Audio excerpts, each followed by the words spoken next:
Good evening, friends. Tonight we're going to explore a subject that's not very deep or thought-provoking, but definitely tasty and a little greasy. We're talking about the world of medieval snacks. Even in a time with no burger joints, food stands, or rolling carts filled with sausages, people still craved little bites to eat. Some of these old treats were wonderful. Others were, well, unusual. But every one of them was pure Middle Ages. Before we settle in, I invite you to like this video and subscribe, only if you sincerely enjoy my posts. I'd also love to hear where you're watching from and the time where you are. It's always a pleasure to see this little group gathering from every corner of the globe. Now, dim the lights, maybe enjoy the gentle sound of a fan, and let's begin our journey through old-time snacks together. In a time when most treats looked odd and tasted even stranger, apple fritters were a rare delight. They were sweet, hot, and just edgy enough to feel exciting. A staple medieval choice, really. These small golden discs were about as close as folks could get to a donut, just without any glaze or notions about cleanliness. So, what did people use for fritters back then? Apples, certainly, but not the smooth, shiny ones we find in shops now. Think small, tart, rough-skinned apples, maybe gathered behind the local tavern or plucked from a neighbor's tree when nobody was watching. The apples were chopped, stirred into a thick batter made of flour, eggs, and sometimes ale, since clean water couldn't always be trusted, and ale brightened everyone's mood. Then came the cooking, a process that was half theater, half risk. Deep frying in those days meant using reused pig fat, passed through kitchens for so long it should have had its own seat at the table. The flavor was, let's say, memorable. But the outcome? Hot, crispy, and strangely pleasing. A fresh fritter was pure happiness, crunchy on the edge, soft in the middle, and carrying that thrilling hint of a hot oil burn. If you belonged to the wealthy class, your fritters might get a dusting of imported sugar, a real show of status. For others, a sweep of honey or a drizzle of seasoned syrup was enough. It was sweet enough to give you a break from a diet mostly made up of shape-shifting cabbage. Fritters weren't fussy food. You'd find them at a festival, after church, or on market day when you wanted a special bite and didn't mind a little grease on your clothes. Children adored them. So did adults. Even birds tried to snatch them. Fritters were quick, cheerful, and a welcome distraction from whatever root vegetables awaited you at home. Sure, sometimes they burned. Sometimes the apples were more tart than sweet. Sometimes the dough was tougher than intended. But when everything worked, just one taste was enough to see why people put up with medieval life. If apple fritters could be compared to donuts, then cheese curds were the era's popcorn. Small, springy, a little uneven, and always a surprise. Curds weren't meant to impress. They didn't melt or stretch. Often they just sat there. But that was their charm. Cheese of that time didn't aim for good looks. It was made quickly, eaten even faster, and expected to last through rough trips and less than ideal storage. Sometimes even foolish enough to let a goat step on it. Cheese curds were really just the earliest stage of cheese. Those soft bits formed at the start, before they became the hard wheels that could double as doorstops. To get them, farmers poured milk into a pot, added rennet, a word that sounds fancy, but really means something taken from the gut of a young animal. It did the trick. The curds were strained, salted, and that was that. Sometimes they were soft, sometimes rubbery, sometimes they made your teeth squeak in a way that felt almost alive. But they were hearty, handy to pack, and oddly comforting. At a time when snacks meant either tough bread or cold soup, cheese curds felt like a little victory. Monks enjoyed them, travelers took them on journeys, and children gobbled them up when the cows were generous. You could fry them, sprinkle them on stews, or just eat them by the handful, wishing you didn't smell quite so much like a barn. What set cheese curds apart was their simplicity. They weren't saved for big occasions or holy days. They were there for you, steady and familiar, never dramatic but always present when life was uncertain. Were they always perfect? Of course not. Freshness was a flexible idea back then, but with enough salt and hope, people rarely complained. In a world without any cooling methods, you learned to expect less. Cheese curds might not have been glamorous, but they were honest and hearty, and sometimes just enough to count as a treat. Plus, both children and cats could be convinced to sit still for them. Now, turnips could never pretend to be dessert. But in a world where sugar was rare, apples weren't always on hand, and creativity had to stretch each season. Someone somewhere looked at a turnip and thought, "Could this be pie?" And so, turnip pie appeared. To be fair, sometimes it was actually quite pleasant. Smooth mashed turnips mixed with egg, perhaps sweetened with honey or tossed with dried fruit if whoever was cooking felt generous, then baked in a sturdy crust of flour, water, and determination. In its best form, it was warm, slightly sweet, and managed to feel like both a pudding and a root vegetable at once. In its worst, it tasted like animal feed wrapped in pastry. Why was turnip pie so common? First, turnips were cheap. Second, a solid crust could hide any flavor you might not want to taste. Overripe? Undercooked? Unexpectedly bitter? In a pie, all things could be forgiven if you poured on enough honey. It wasn't grand, but in a world always striving, effort mattered. You'd find these pies at fairs, in monastery halls, and on feast tables, especially when monks had a little too much spare time and a mountain of spare roots. Spices varied. Nutmeg, if the kitchen was wealthy, pepper, if it was adventurous, raisins, if someone really wanted to shake things up. The wealthy rarely touched turnip pie, unless they were pretending to be commoners or hoping to impress the crowd. For everyone else, it was dessertish, more of an after-meal thought than a highlight, but sweet enough to matter. Despite all odds, turnip pie stuck around. People enjoyed it, or at least didn't mind enough to stop making it. It was filling, gentle, and for those times, it might as well have been a treat from another world. If you needed true comfort, you reached for a meat pasty, a hand-sized pie filled generously and folded shut, baked until deep golden or, sometimes, a bit too dark. Think of it as a medieval hot hand pie, just with a sense of adventure instead of a microwave. The best thing about a pasty was its convenience. You could eat one on the road, in the fields, or while watching the latest town event. That thick, folded crust kept the contents warm and safe from dust, rodents, and the hard-working folk around you. The real mystery was the filling. Meat meant many things. If you lived near a manor, perhaps pork, lamb, or deer filled your pie. Meat you'd recognize. If not, choices got creative. Rabbit, pigeon, eel, hedgehog, whatever creature you could find or catch might make its way under that pastry blanket. Anything that walked or slithered could become a pasty. Seasonings were used both to add taste and, often, to cover up less than fresh ingredients. Herbs like pepper, sage, and garlic tried their best, but nothing could hide that meat had lingered past its prime. Still, in a time before refrigerators, a pasty full of meat was a feast. Some versions skipped meat and filled the crust with vegetables or cheese, especially on religious days. Yet the meat ones stole the show. Hot, messy, deeply satisfying. Asking what was inside was less common than just biting in and hoping the cook was in a generous mood. For miners and laborers, crusts were marked with initials or signs to keep their pie safe from wandering hands. Sometimes the edge was extra thick, so you could eat holding the crust with dirty fingers, then toss that last bit aside. Some said for the local spirits. Others knew it was for the rats. Were they tasty? Often, yes. Were they mysterious? Always. That was part of their charm. No one picked a pasty to play it safe.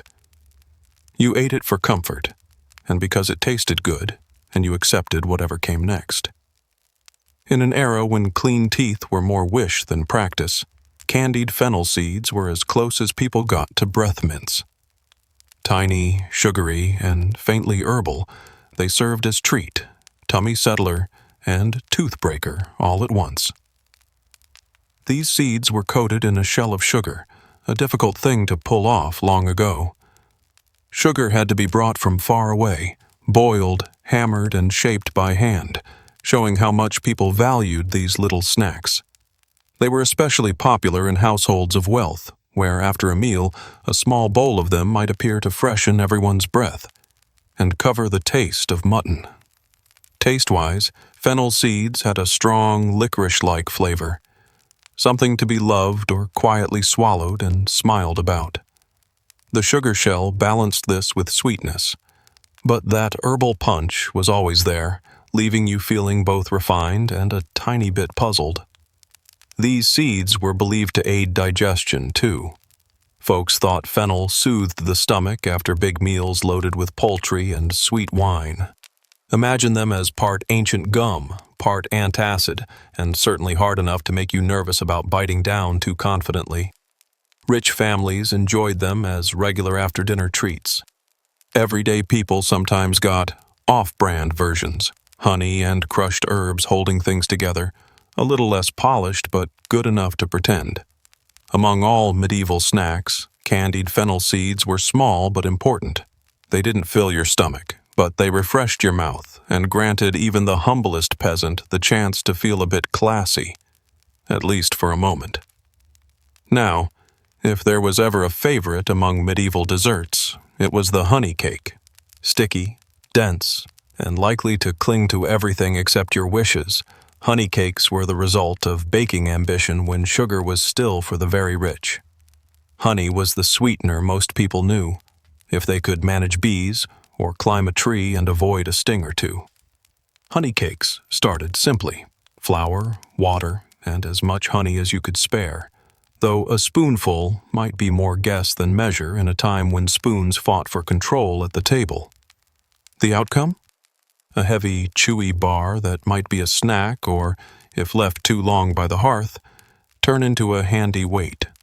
Sometimes spices joined in: cinnamon, nutmeg, cloves, if you wanted to impress or had friends visiting. Dried fruits made appearances too, so long as children hadn't already finished them off. These cakes were brought out for festivals, special occasions, and weddings because they kept well, held their shape even if dropped, and could survive rough treatment. Stepped on, thrown in good fun, or used in jest. They made useful gifts, handy bribes, and sometimes sent a clear message. Here, I made something sweet, unlike you. Structurally, honey cakes were no one's idea of fragile. Many were thick and needed a good knife and a stronger will. Biting into one wasn't about soft and fluffy, it was about taste and heft. Honey cakes were made for the times, solid, lasting, glazed in thick honey, creating a sticky challenge every time, but a joy to eat if you'd been living on pickled grains or chasing away pests. Of all the surprising snacks, fried fish skin cracklings might be at the top of the list. Crunchy, salty, and born from leftover scraps, these little bites were nobody's luxury, but they made good sense. Waste was not an option, especially when your food might judge your choices back. No one sat down to invent this treat. It likely happened when a practical cook stared at a pile of extra fish skin and decided to see what would happen if it hit hot fat.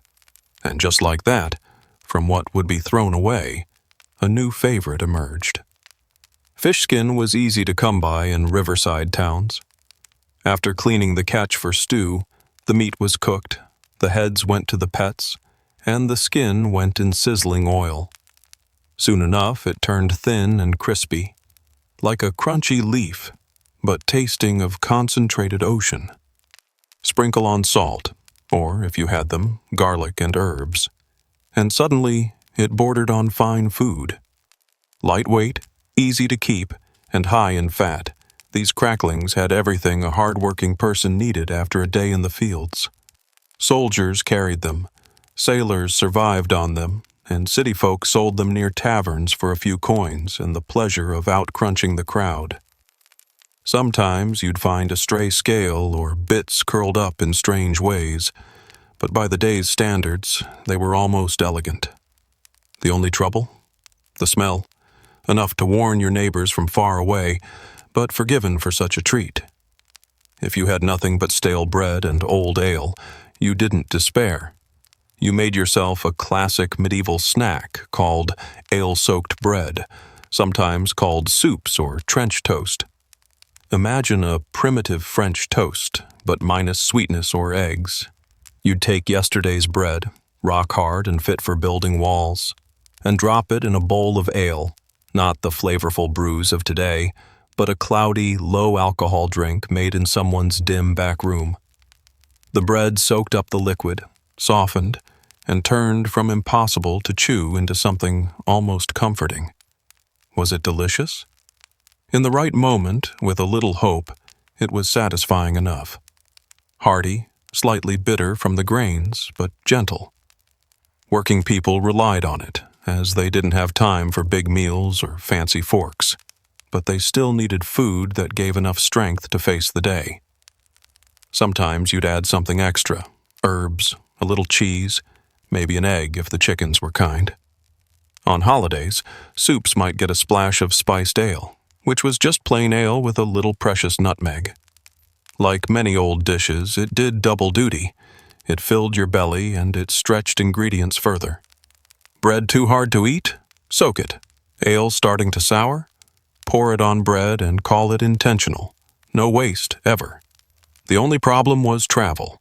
Once soaked, the bread quickly turned into a soggy bowl of disappointment if you weren't quick. But on a cold night by the fire, nothing felt cozier than a bowl of warm ale bread and a rare, quiet moment.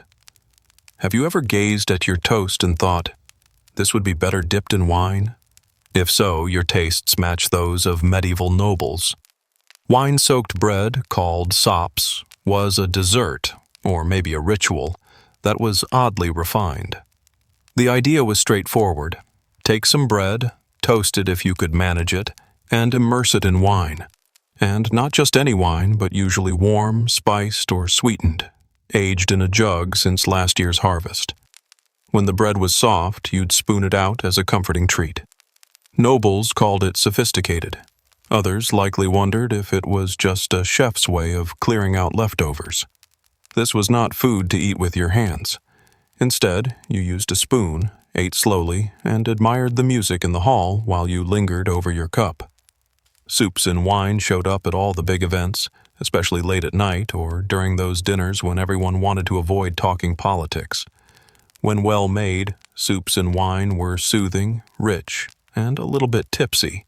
The wine gave depth, the bread added softness, and the spices created the feeling of luxury. If done carelessly, it was just a bowl of wet toast, and no fancy spice would help. Sometimes, fruits or nuts might be added, or even cheese, or on occasion, a whole egg, turning it from snack to mystery meal. Common folk made their own versions, usually with vinegar or ale instead of wine. It wasn't always dessert. Sometimes it was breakfast or dinner, or something that just left you warm and curious. Still, sops and wine lasted through generations, hearty, pleasant, and offering a glimpse of indulgence, even if just for a moment. Dried fruit was a real treasure in the medieval pantry. Sweet, hard to get, and tough enough to last through any journey, even across the sea. But let's be clear. This wasn't the soft, pretty dried fruit of today. Its purpose was to survive, not to taste perfect. The most common ones were raisins, figs, dates, and for those with means, prunes from other lands. Fruits might be dried in the sun, smoked, or forgotten until they lost all moisture.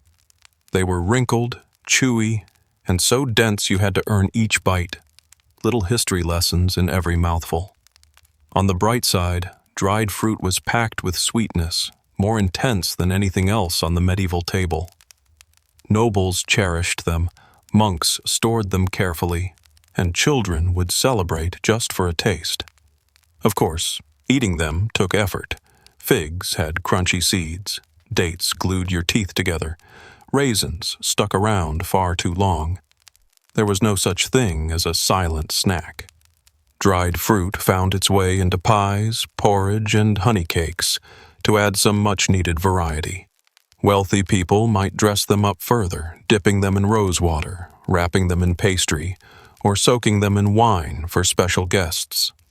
For everyone else, dried fruit was saved for holidays, weddings, or that once-a-year treat when someone remembered you exist, and you might eat it slowly, hiding nearby to avoid sharing. Their toughness made them easy to save. Cloth bags or clay pots worked well, and if they eventually became rocks, all the better to toss or tuck away for later. Dried fruit was sweet, special, and just a little dangerous. Sometimes it even stayed with you until morning. Some mornings you started your day wanting something rich, something fried, tough, and with a bold taste. Enter the blood pudding ball, a medieval snack so heavy and packed with iron, it made today's sausage rolls look timid by comparison. Created in the spirit of using every part of every animal, these little rounds refused to let anything go to waste, even the blood. The process was straightforward. Gather fresh blood, most often from pigs, but not exclusive to them. Mix in oats, onions, a bit of tallow, and seasonings. When the mixture became sticky, shape it into balls and fry in bubbling fat until the outside turned crisp enough to stand on its own. Their flavor was deep and earthy. You might say it left a memory behind. They were best hot, though when hunger was strong, folks would eat them cold, congealed fat and all. The well-off sometimes added pepper or served them beside eggs and ale. For most people, not having to eat more boiled greens was enough. Blood pudding balls were never elegant, but they filled you quickly and kept you moving. 2 for a missed lunch. 4, maybe, for someone needing real strength. You'd find these snacks at busy fairs and roadside stalls, especially in colder months, where the smell of ambition mixed with livestock in the air. They weren't for everyone. Some people didn't like the texture or the idea. Yet, in a world where survival came first and flavor was a distant idea, these hearty little bites stood out as a true classic. Forget fluffy pancakes with syrup and clouds of cream. Medieval pancakes were thin, sturdy, and browned in enough lard to keep the doctor guessing. But they were breakfast, and compared to a watery broth, a real delight. Batter was simple: flour, eggs, water, or ale. It was poured onto a hot iron pan greased with bubbling fat. No special pan, no measuring. Each pancake came out a little uneven, maybe crispy, maybe chewy, sometimes burnt, sometimes raw, and sometimes both at once. Depending on the day and the cupboard, you might add ale for a tang, honey for a rare treat, herbs or onions for courage. But most pancakes were simply pancakes, and fat, served hot and eaten quickly, as if the local taxman were just around the corner. Everyone enjoyed them: lords, monks, peasants, merchants. Some layered them with cheese, others dipped them in soup, some rolled them up. Leftovers became stacked cakes or protective armor for the journey ahead. During fasting times, when meat was off the menu, pancakes became a loophole, still filling, and just special enough to feel like a gift. Medieval pancakes didn't care for praise. They just needed a pan, a fire, and someone hungry enough to appreciate them. Between food and ritual, there was the medieval wafer, a light, crispy, almost fragile cracker that could almost pass for a dessert or a minor challenge for your teeth. Wafers were common at church doors, at fairs, in the hands of monks, or even floating in a warm bowl of soup. Forget the chocolate or cream-filled treats of today. In their simplest form, wafers were flour, water, eggs, and little else. If you had extra, you might add honey or rose water, but most kept things plain. Thin batter was poured between two hot metal plates, clamped shut like a sandwich press, and when it came out, you had a crisp, holy-looking biscuit. Wafers were a favorite because they were quick to make, easy to carry, and could be sold by the stack for a tidy return. Vendors set up near churches on feast days, waving the freshest wares at the passing crowds. The unspoken motto? Enjoy now, worry later. Sometimes the wafer irons left marks of flowers or saints, or just whatever the baker felt like that morning. These designs added interest, but not flavor. Still, eating a wafer was always a bit risky. They broke with a touch, shattered at a glance, and left trails of crumbs everywhere. But for those who loved them, wafers gave a sense of celebration, letting you treat yourself without worry for your wallet or your stomach. Nobles might stack them with sweet fillings or cheeses. For most everyone else, they were best fresh from a street stall, eaten quickly before they turned to dust in your hands. Even the name gives away the texture. Suck it. This old-fashioned treat was basically fruit, simmered in syrup until soft and sticky, then sealed in a jar, almost as if preserved for a special event. Imagine candied slices of orange, ginger, or dates, each coated in sugar until they shone and practically called out to your sweet tooth, and your conscience too, warning this was a treat for special times. Sucket wasn't common fare for the hard-working laborer. This was the treat of the wealthy, an indulgence served at grand tables or given as a gift to show how much, or how little, someone mattered. Making sucket was a big task. Fruit simmered in syrup, drained, left to dry, and then boiled again. Not just once, but several times.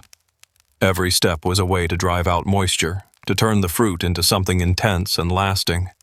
The sugary finish was gleaming and sticky, the taste so bold it left little room for anything else. Some suckets stayed soft, served in beautiful jars. Others were cut and rolled in sugar, turning into cubes of sheer sweetness. One thing was certain. Offering sucket meant you had the finest sugar, the best fruit, and maybe even a servant or two to stir endlessly until it was just right. At grand feasts, trays were passed, every guest taking just one piece and wishing they could sneak another. For everyone else, it was a rare treat, perhaps just a taste left behind on a forgotten spoon. Was it worth it? Yes.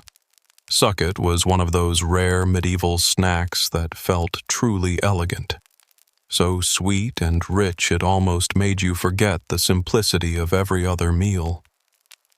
As for the last entry in our list, fried eel. It might seem odd today, but this was a star of medieval kitchens. Eel was everywhere, slipping through muddy rivers and streams, easy for anyone to catch. Cheap, abundant, and, when cooked right, surprisingly tasty. Fried eel was so beloved it graced both peasant and royal tables. Preparing eel was a journey. First, you had to catch one, best done at night when they were most active. Next came removing the skin, which was more like having a wrestling match with a slippery rope than cleaning any regular fish. Once cleaned, the eels were chopped, covered in flavorings if you had any, and fried in hot fat until the outsides were crackling and the insides just firm. The finished plate was savory, crisp, and a bit rich, almost a cross between chicken and seafood. Fried eel was popular at fairs, in inns along the road, and even during times of religious fasting, since it wasn't technically considered meat. Monks appreciated its loophole. Wealthy houses prized it. Even kings would showcase huge eel pies at banquets. Sure, there were plenty of bones, and sometimes eel still seemed to move after it was cooked. But if you could get past that and the strange feeling that you were eating the villain of a fable, fried eel was worth it. Crispy on the outside, tender within, and just messy enough to feel daring on an ordinary day. Now let's step further back in time. In ancient Mesopotamia, dreams held a place of wonder and seriousness. For the Sumerians, Babylonians, Assyrians, and their neighbors, a dream was more than a private story. It was a message sent by the gods straight to those who slept. To ignore a dream was to risk angering higher powers. By about 2500 BC, dream reading had grown into a careful science, written in clay tablets with careful writing. These were not just bedtime stories. They influenced rulers, healers, and priests. Kings might put off wars if a dream felt ominous. Farmers might avoid sowing seeds if their dream showed something unusual. The world, they believed, was full of signals. It was up to you to listen while you slept. Special dream interpreters, priests trained for this, were respected and trusted, much like counselors today. They used great libraries of dream signs, enormous handbooks that listed dreams and their meanings, sometimes in ways that seem strange to us but were very detailed. Dream of eating dates?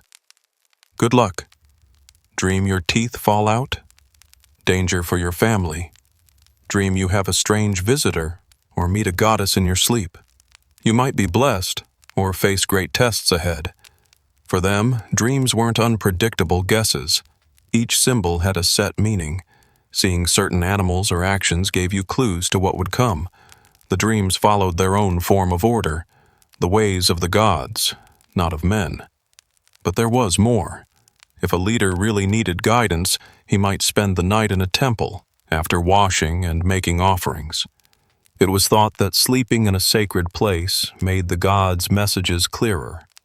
In Mesopotamia, the dream world was not a random riddle.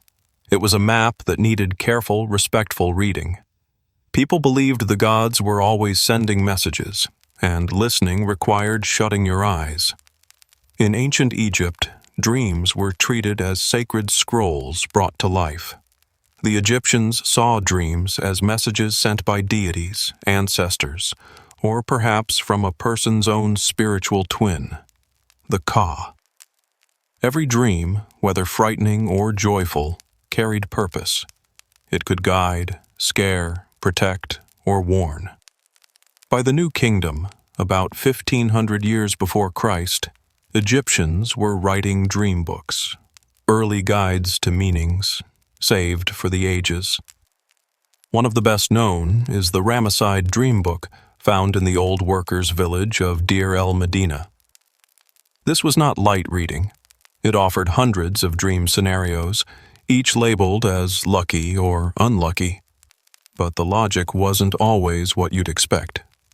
Dream of eating crocodile meat? You might advance in life.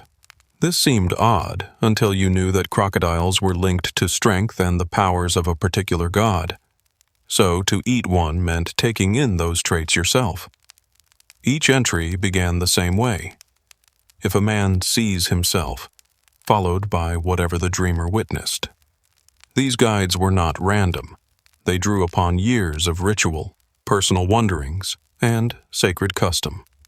Interpretations were written in red if positive, black if not.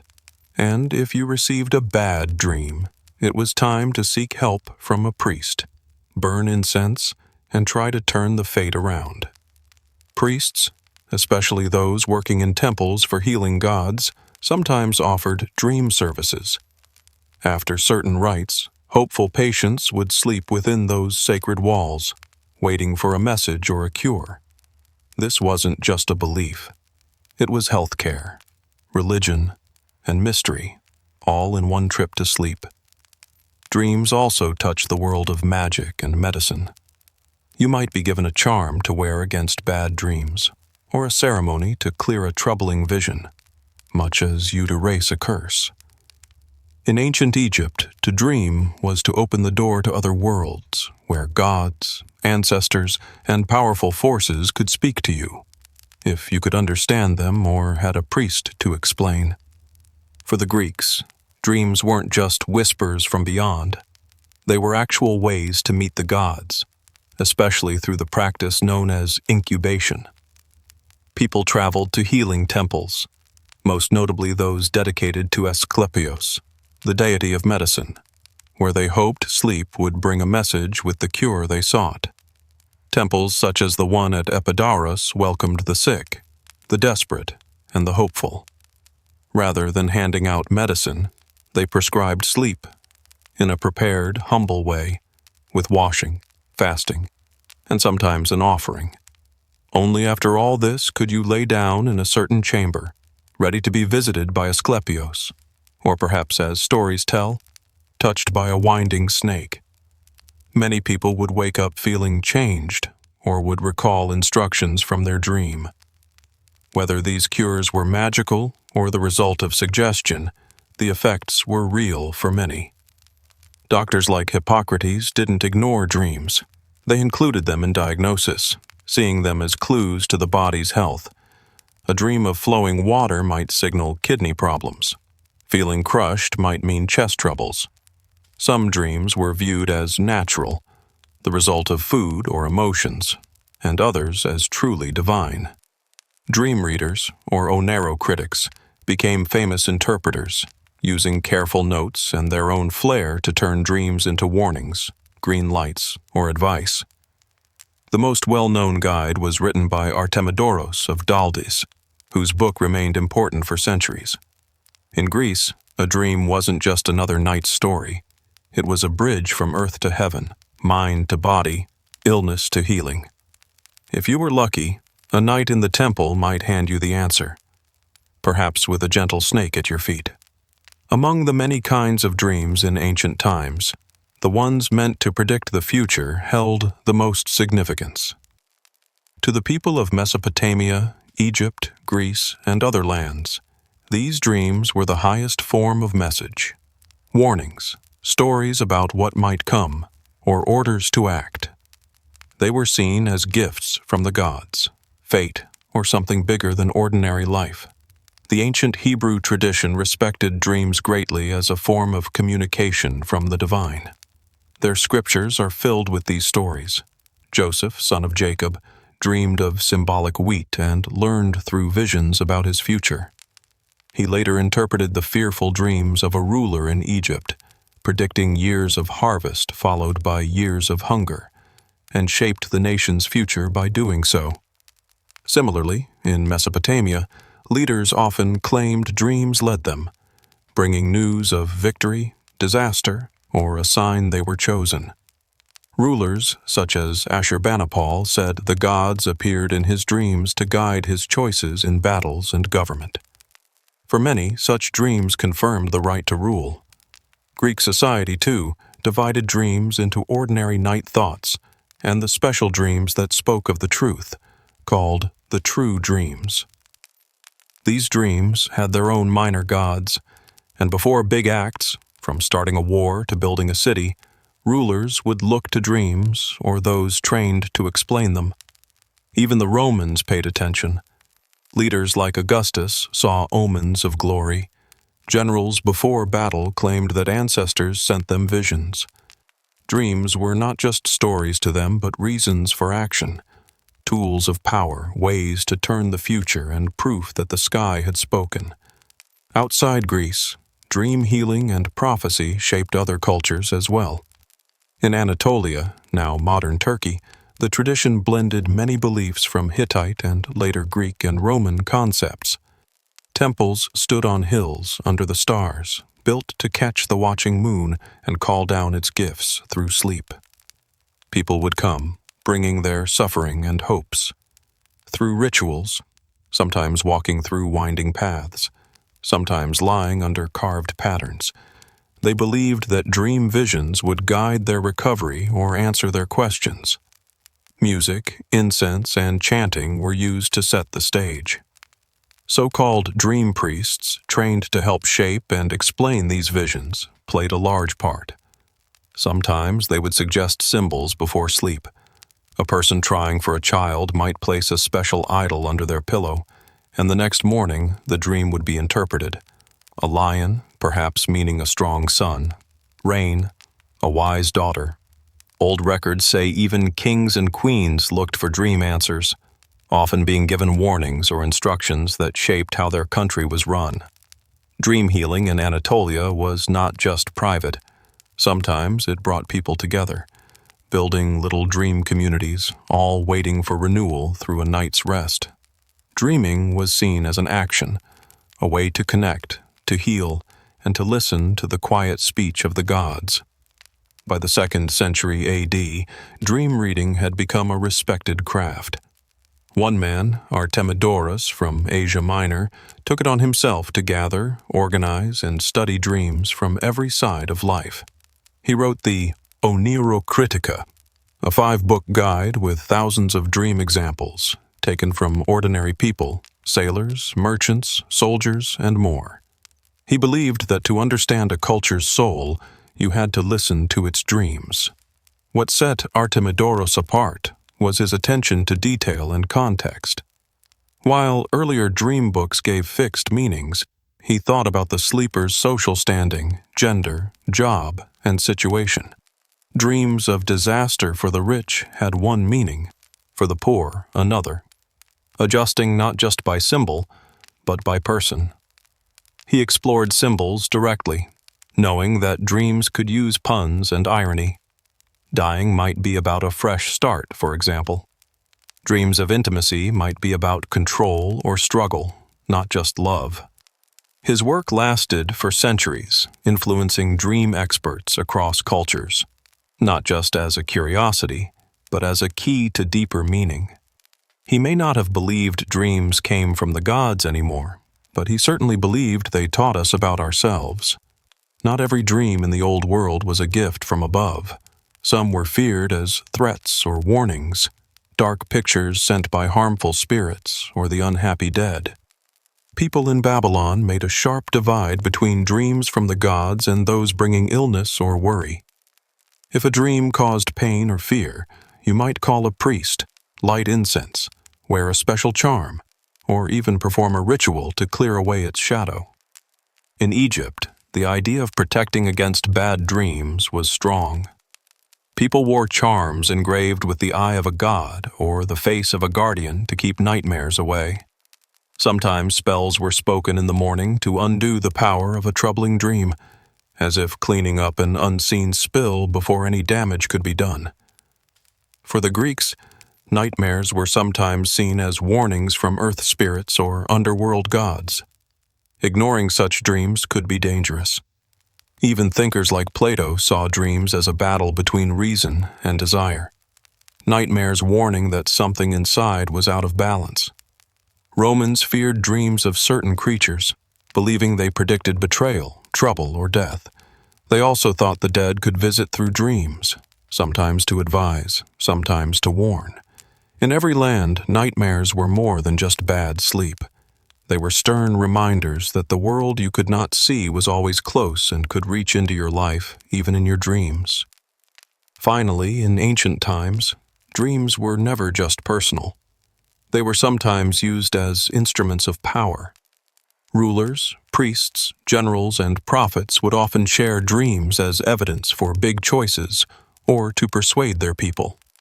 If it sounded as though the gods whispered advice to the throne, it quickly became a fact, shared proudly with all who'd listen.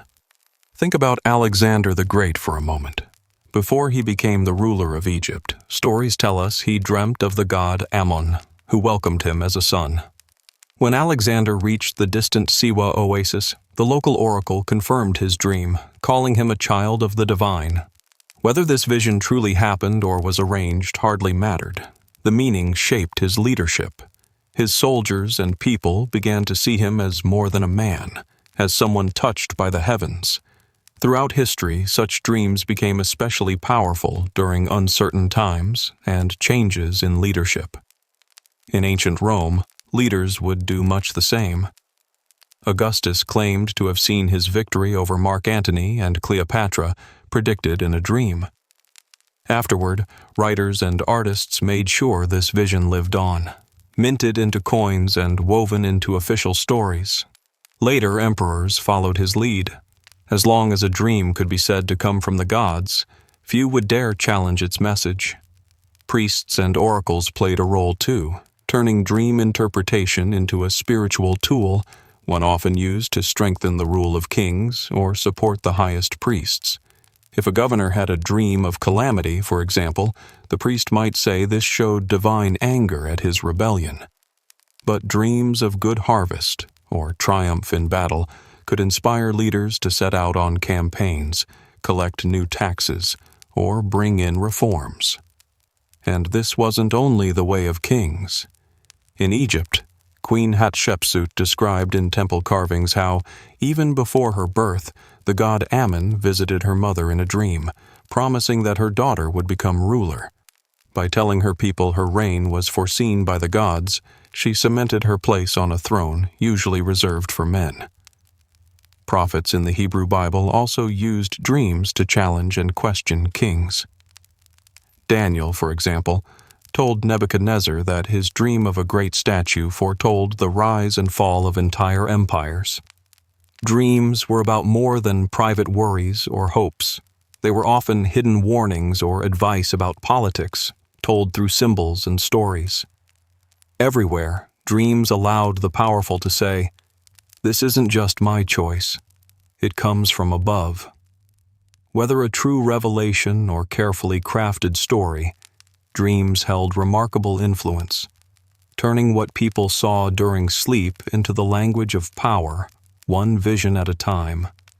Temples of old may now be in ruins, and the priests who once read the meaning in dreams are gone. But the tradition hasn't vanished. Its whispers can still be heard in modern science and psychology. A lot of what we believe about dreams today, the mystery of recurring images, the search for meaning, even the puzzling pull of nightmares, owes much to these early ideas. In the Middle Ages, these beliefs spread far and wide. Scholars in the Islamic world translated ancient dream texts and expanded on them, making dreams a central part of spiritual life. In Christian monasteries, monks carefully collected stories of saints and their visions, often dreams about miracles or justice yet to come. The basic pattern stayed the same. Sleep offered a doorway to the sacred, dreams held hidden truths, and interpreters helped people understand the space between the earthly and the divine. When we reach the 1800s and 1900s, we meet Sigmund Freud. Though Freud set aside religious reasons behind dreams, he kept the old habit of searching for hidden meaning. In his famous work on dreams in 1899, Freud wrote that dreams gave shape to our unspoken desires and fears. Even so, he used old ideas, metaphor, symbol, story, to explain their power. Carl Jung, who followed Freud, took things a step further, describing dreams as filled with timeless figures like the hero or the wise old man, not so different from the characters found in the ancient temples. Modern scientists, while treating dreams as a natural part of the mind, still find them complicated. Rapid eye movement, lucid dreams, the way memory and emotion can flood our sleep. These discoveries echo those old beliefs that what we dream shapes both our body and spirit. Our stories, movies, games, even things like dream journals or fortune cards, all carry the same old fascination. The idea remains. What we see while sleeping matters. The ancients didn't have sleep clinics or brain scans, but they understood something we still wonder about today. Dreams aren't just random. They are tales, hints, or echoes speaking in their own quiet language, the voices of gods, ancestors, or perhaps simply ourselves. So the great question remains, passed from the past to us. What message is your dream trying to share? Moving to the mid-1800s, the United States was a country growing quickly, its borders stretching ever wider. By 1860, California had officially joined the nation, but it felt far away, a distant relative, rather than a close family member. The eastern states were bustling with people, busy towns, telegraph wires, and railroads. Out west, though, the land was wild, lonely, and separated by great distances. A letter could take nearly a month to travel from New York to San Francisco, maybe even longer if storms, robbers, or other mishaps interfered. Sometimes, it never made it at all. The mail routes were tangled and slow. Often, mail went by ship all the way down the Atlantic coast, then across Panama, and finally up the Pacific, fraught with delays and sickness. Overland routes using stagecoaches were risky: muddy tracks, snowy mountain passes, attacks along lonely trails. This wasn't just a hassle. It was a problem for the nation's leaders. The government feared that California, feeling ever more cut off, might begin to drift away in spirit, especially with talk of the country breaking apart.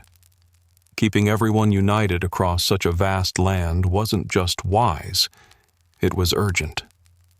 Imaginative minds began offering bold plans. The boldest was this: set up a chain of relay posts and use the West's endless plains and fast horses. Skilled riders would cover the miles in stretches, swapping horses at regular stations. With this plan, letters might complete the journey in just 10 days, not weeks. A wild hope, considering the nearly 2,000 miles between Missouri and California. The route crossed mountains, deserts, dangerous rivers, and unknown lands. Riders would face blazing heat, freezing nights, and the constant fear of attack. Still, if it succeeded, it would be the fastest way to connect East and West. America was growing faster than its roads or wires could keep up, so, with a mix of hope and daring, a new solution galloped into the storybooks, one leather pouch at a time. The Pony Express was about to begin. The Pony Express didn't just appear. It was planned by 3 ambitious entrepreneurs, partners in a shipping company back in Missouri, named Russell, Major, and Waddell. William Russell, Alexander Major, and William Waddell knew about overland freight. Their business already carried goods and supplies along tough frontiers. In 1860, they set their sights even higher, delivering mail to California as quickly as possible. Russell, in particular, wanted to reclaim his good name after business troubles. Launching the Pony Express wasn't just a matter of business. It was a chance for redemption, and possibly to win an important government contract. Alexander Major handled the logistics. A careful and deeply religious man, he insisted that his workers promise not to drink or swear, and built a system as precise as any army. Posts for changing horses would appear every dozen miles or so. Bigger stations, offering food and rest, every 75 to 100 miles. The whole route would be organized like a military campaign. Waddell, though quieter, was the financial mind, keeping track of expenses and helping keep the company afloat as long as he could. The 3 men spared no cost. They purchased about 400 horses, hired over 80 riders, and constructed around 190 stations, many in remote and difficult places. They understood the risk and knew just how rough the journey would be. But they also knew whoever solved the country's communication puzzle would gain a lasting place in history. Without waiting for federal support, they launched the service themselves, bold, risky, and a perfect emblem of American hope. In April 1860, the Pony Express was ready to begin racing the clock and the wilderness. Building the route was like weaving a thin, fragile bridge from one edge of the country to the other, with nothing certain but the challenges ahead. The full distance stretched nearly 2,000 miles from St. Joseph, Missouri to Sacramento, California, through grasslands, mountains, deserts, and icy rivers. To make their plan work, the founders created a string of almost 200 relay stations, each spaced about as far as a horse could travel at top speed before needing rest. Bigger stations every 75 to 100 miles allowed riders a chance to eat, sleep, and pass their burdens to fresh hands.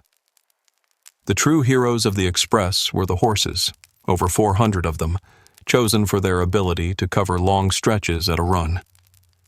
East of the mountains, fleet-footed thoroughbreds crossed the plains. In the west, sturdy Mustangs carried mail across rough ground. These animals were the sports cars of their day. Riders would leap from the saddle onto a new horse, hardly breaking pace, while each station had to be supplied and manned.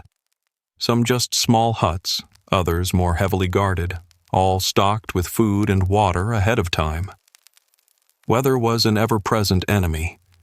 Blizzards in the Sierra Nevada, dust storms in Utah, summer heat on the Nebraska plains. Wild animals, swollen rivers, and crumbling trails made each journey a test of skill and luck. And human threats, from thieves to conflict with native bands, always lingered. Even so, the relay system worked.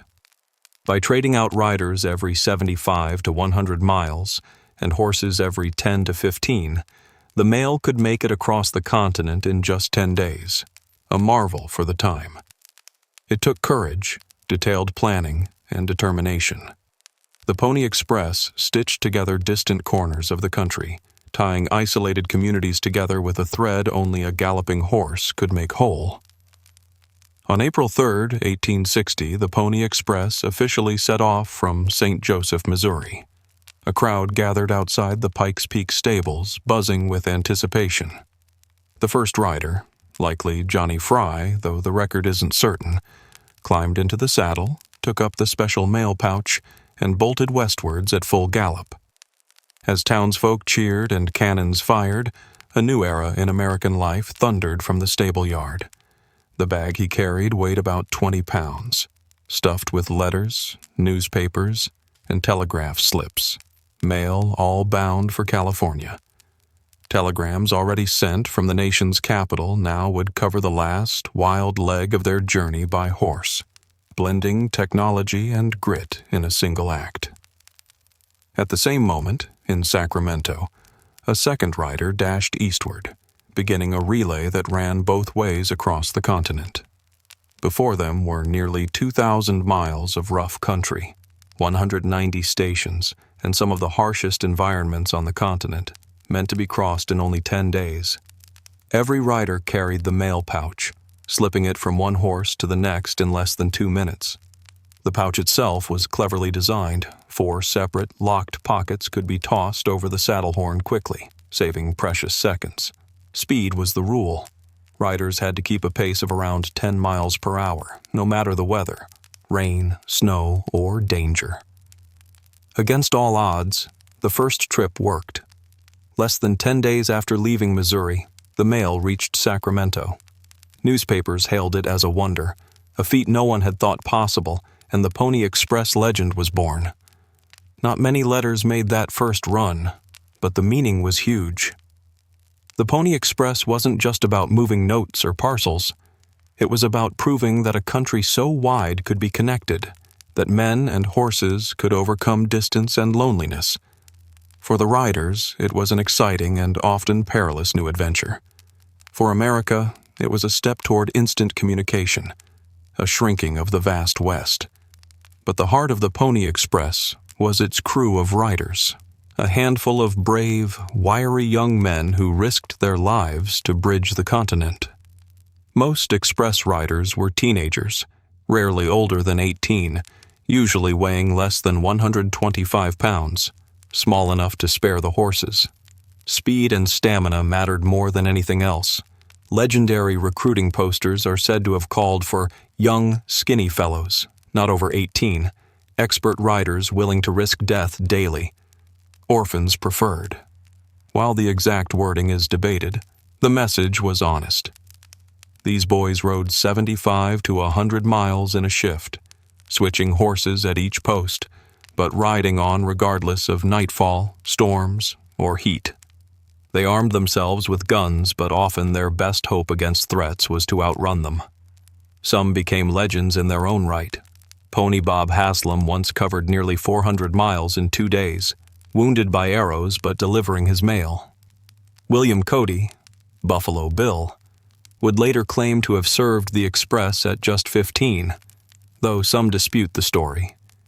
Every ride meant crossing mountains, deserts, and lonely valleys, and a single mistake could mean freezing, drowning, or vanishing forever. Yet the Express managed an astonishing record, not a single mail pouch lost during its run. Despite everything, many riders loved the life. Pay ran as high as $100 to $150 per month, a small fortune to a young man, and with it came adventure, pride, and a sense of mission. They weren't just carrying letters, but piecing their country back together, one ride at a time. For 18 months, these riders were more than messengers. They were living emblems of spirit and resolve, racing into history every time their horses' hooves struck the ground. Riding for the Pony Express was far from easy. It was a daily wager with fate. Riders faced attacks by nature and man alike, and journeyed through land that seemed determined to defeat them. Weather was perhaps the most common threat. Blizzards, dry heat, sudden storms, and flooded rivers challenged them at every turn. A slip off the saddle meant frostbite or worse. A wrong step in a wild river could claim both horse and rider. Animals posed dangers too. Packs of wolves, hidden snakes, and mountain lions kept riders on edge. Yet humans were often greater threats. Bands of robbers and gunmen knew the mail pouches sometimes held cash or other valuables. Riders carried guns, but, outnumbered, their best chance lay in not stopping. During its short life, the Express was also drawn into armed conflict with native groups. The Paiute War of 1860 saw attacks on several stations. Riders and station keepers were killed, outposts burnt, and routes made dangerous. The most famous run came when Pony Bob Haslam, shot by arrows, still rode almost 190 miles to finish his journey. Isolation itself could kill. A broken leg, an injured horse, or a missed outpost might mean lingering and dying alone. Still, the riders pressed on. The service had delays, and a small number lost their lives, but almost always the mail made it through. The Pony Express wasn't a Wild West fable. It was an often dangerous reality. The bravery, endurance, and willpower of these young riders made them legends, showing that, with enough courage, even the wildest land could be crossed to connect a nation. Though the Pony Express lasted only a year and a half, its impact was immediate and deep. In a country on the edge of war and desperate for connection, it proved one vital point. Distance did not have to mean separation. Before the Express, letters took weeks. A business deal, a family note, or critical news often arrived too late to matter. With the Express, mail could reach California in just 10 days. Suddenly, people in San Francisco learned about the rest of the country almost as fast as those in New York. Businesses grew, news spread, and families felt closer.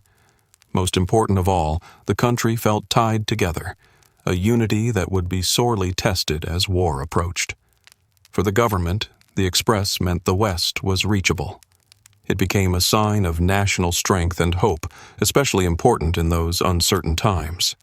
President James Buchanan received news from the West more often thanks to the Express, which helped guide the country as it neared Abraham Lincoln's election. Economically, the route prepared the way for new advances. The rest stops and relay stations paved the way for railroads and telegraph lines. Many Pony Express routes soon became part of larger mail and transport systems. Culturally, the Express quickly became a symbol. The brave young riders inspired stories, songs, and dreams. Newspapers turned them into instant heroes. Young men across the land longed to join their ranks. Within months, the Pony Express became mythic, a symbol of daring and inner strength. Even after it ended, the Express shaped how Americans saw themselves. It stood for speed, bravery, and what could happen when a country pulled together. In a little more than a year, it accomplished what no law or ship or debate had managed, making a huge, scattered nation feel like one. Yet from the start, the Pony Express faced an impossible race, not with distance, but with time. As fast as a horse could travel, it couldn't keep pace with the electric telegraph. Just 2 days after the Pony Express made its first ride, workers began building a coast-to-coast telegraph line, one that would send messages across the continent in minutes. not days. With every new stretch of wire, the express grew one step closer to its end. On October 24, 1861, the final piece of telegraph wire was finished, and suddenly, the whole country was connected at the speed of light. That same day, the Pony Express carried its final letter. The pounding of hooves gave way to the steady tapping of Morse code. Even before this, the Express had struggled. Despite its accomplishments, the business was losing money, more than $700,000 spent by Russell, Major, and Waddell, with little profit in return. High costs for horses, riders, supplies, and stations meant the operation could only hope for a government contract that never fully came. Russell's business troubles soon brought the company down, and as the telegraph advanced, the express grew obsolete. Even so, the end was not bitter. By proving fast, cross-country communication could work. The Pony Express had accomplished its purpose.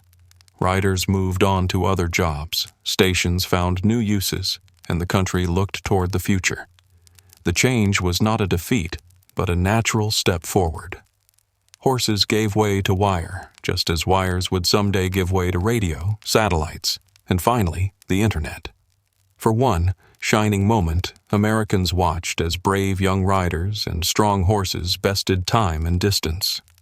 In a world fascinated by speed, the Pony Express charged into legend, leaving hoofprints on history that no wire will ever erase. Though its days were short, the Pony Express captured the spirit of the American West forever. In truth, it was a high-risk, short-lived business, but in the nation's heart, it became much more, a symbol of courage, speed, and the relentless hope of a people pushing beyond boundaries. Stories, movies, and memories turned the Express into myth. The image of a single rider racing against a glowing sunset, mail pouch at his side, has become part of our shared imagination. It isn't just a longing for the past. It's a story that helped build what America believes about itself. Figures like Pony Bob Haslam and Buffalo Bill Cody became household names. Cody, whether he actually rode for the Express or not, brought the legend to the stage, helping cement the image of the fearless teenage courier, a story watched by millions. Statues now stand along the old route. Highways and bike paths trace the journey, and museums keep the memory alive. The Postal Service, too, has honored the Express with stamps. Yet the story endures because it holds a deeper truth. The Pony Express reminds us of a moment when sheer effort and courage brought people together. Before instant messages, before communication felt easy, there was a time when connection meant taking chances and facing danger. The Pony Express is a tribute, not just to faster mail, but to those willing to race through the night across the wild just to keep a promise. In our age of networks and fast news, it's easy to forget how hard-won communication once was. The Express remains a symbol of perseverance, known not because it lasted, but because, for a brief moment, it overcame what seemed impossible. The first brewing of beer didn't start with bottles and frosted mugs. Beer's beginnings were humble, a thick drink in a clay pot in the heart of an ancient Sumerian village. Long before the days of Rome or the building of pyramids, people in Mesopotamia, particularly the Sumerians, learned how to craft beer, blending both routine and reverence. For them, beer was not just something to quench thirst. It was food, money, a sacred gift, and a mark of a settled people. It's telling that the oldest written recipe known isn't for soup or bread, but beer, a hymn to the beer goddess Ninkasi, dating back to around 1800 BCE. These words both praised the goddess and laid out the steps for brewing. Ninkasi was no background figure. She was cherished. To brew was to welcome her spirit. The Sumerians would start by baking a unique barley bread, sometimes mixed with honey or dates.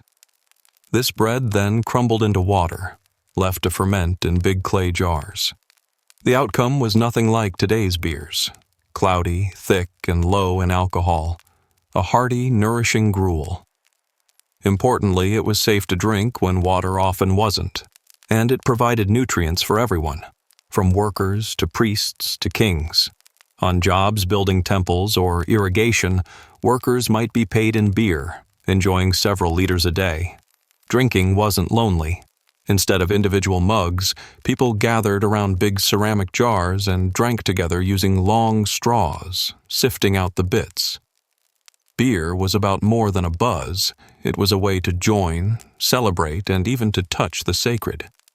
In many ways, beer helped the Sumerians define who they were, woven into their ceremonies, laws, farming, and economy. From the Tigris to the Nile, these roots of beer culture spread. If the Sumerians gave beer a spiritual start, the Egyptians took it to new heights. By the time Egypt's old kingdom flourished, beer was no longer just revered.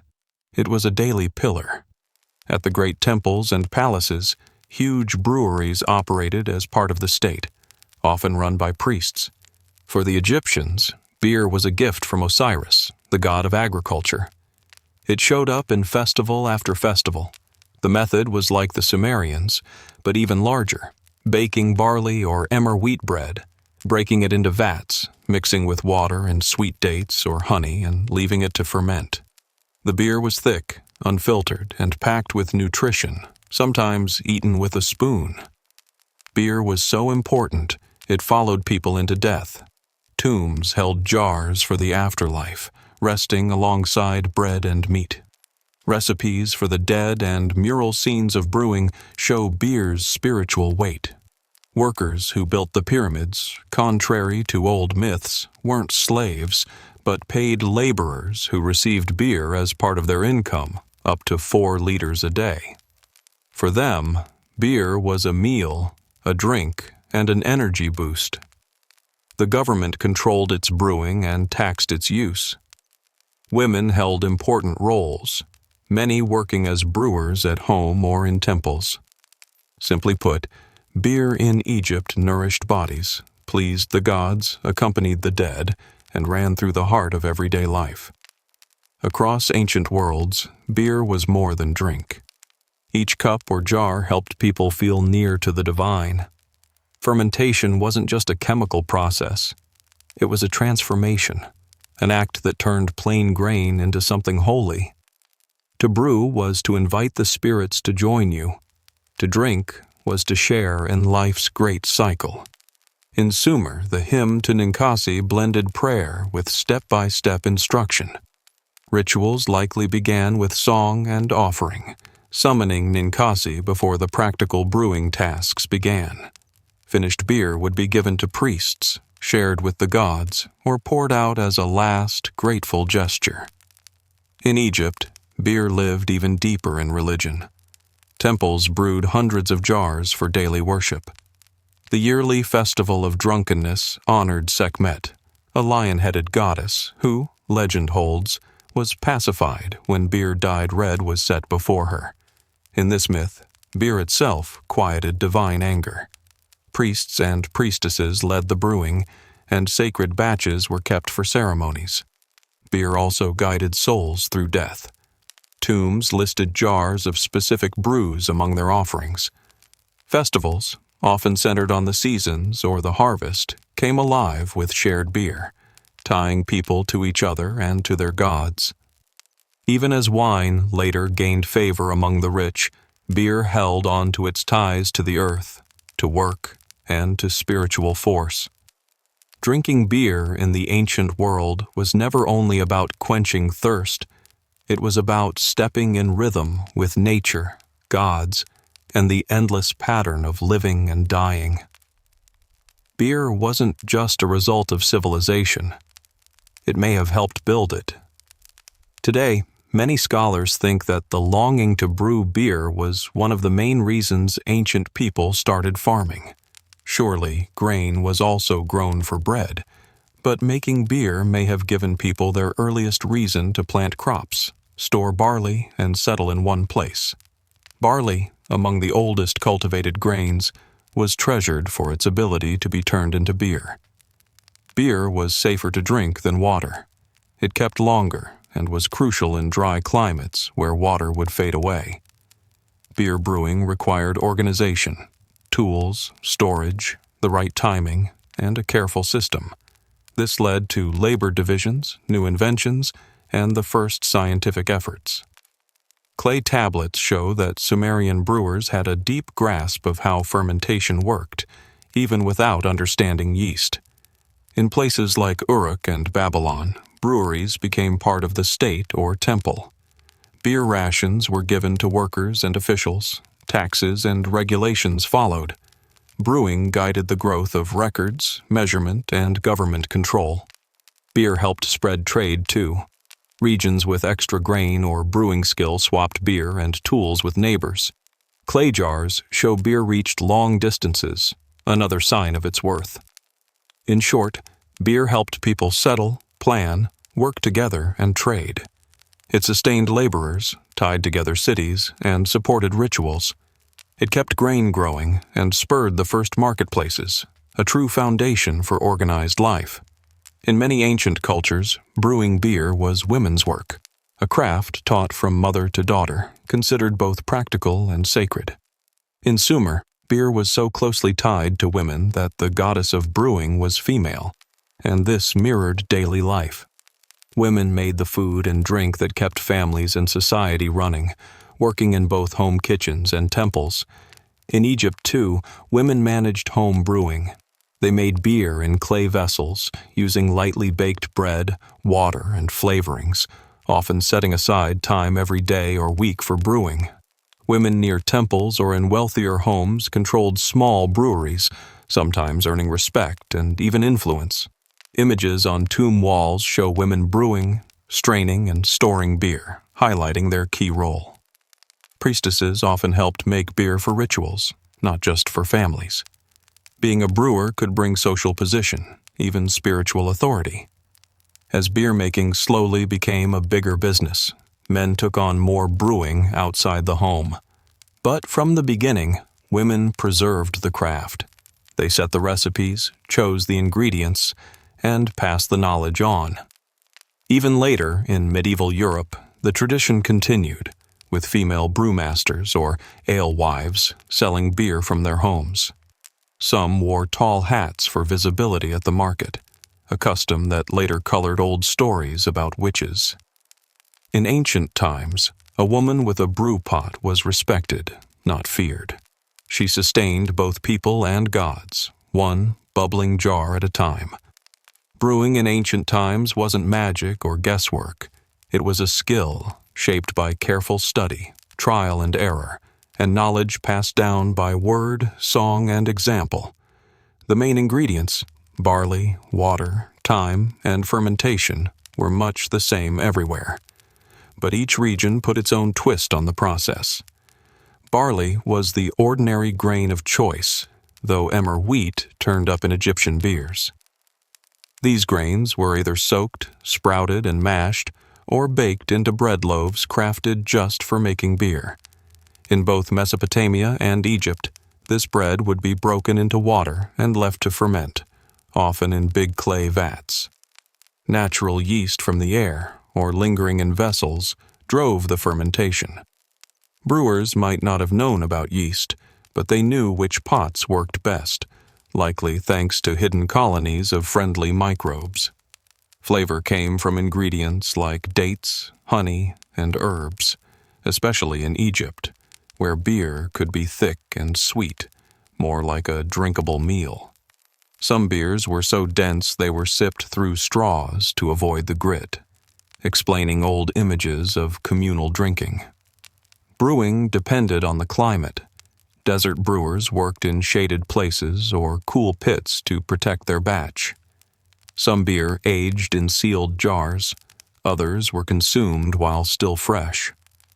Large clay pots, wooden stirring paddles, woven strainers, all handmade, all crucial to the process. No batch was ever quite the same. The methods were passed down through families, preserved in songs and prayers like the hymn to Ninkasi. Far from simple, ancient brewing was a careful balance between nature's ways and human knowledge, a kind of early science and art rolled together. As years went by, beer moved beyond home and temple. It became a force in the economy, a daily wage, a currency, and a driver of markets. In Mesopotamia, beer was central to how workers were paid. Official records show careful tracking of how much beer went to whom, with recipes and regulations for quality. Temples and estates operated their own breweries, with labor divided among many specialists. Certain regions became known for local brewing styles. Jars of beer were bartered for things like wool, pottery, or olives. In Egypt, too, brewing on a huge scale propped up the state, supported armies, and fed large festivals. Beer could be stored or used as a replacement for cash during lean times. Clay vessels holding beer have been found as far away as the Levant, Cyprus, and Nubia, hinting at long trade routes. While wine later took over among the rich, beer remained close to the everyday worker, keeping its place in each market and temple. Its production linked farmers, craft workers, merchants, and priests, supporting an early world economy. Beer was for everyone, yet not all beer was the same. The rough, filling brews given to laborers differed sharply from refined, sweet beer set aside for the powerful. Some records from Mesopotamia note at least 9 distinct types of beer, each for a particular class or use. In Egypt, nobles sipped lighter, more delicate beers, often served in fancy cups, while ordinary people drank theirs from common jars. Brewing was also divided along social lines. Women and slaves brewed for families, while trained brewers made beer for temples or grand houses. Giving special beer as a gift marked respect and wealth. Failing to offer it could cause offense. So the taste, style, and meaning of beer varied according to status. Some drank it for daily strength, others as a mark of celebration or an offer to the gods. Every jar said something about the person holding it, status, wealth, or devotion.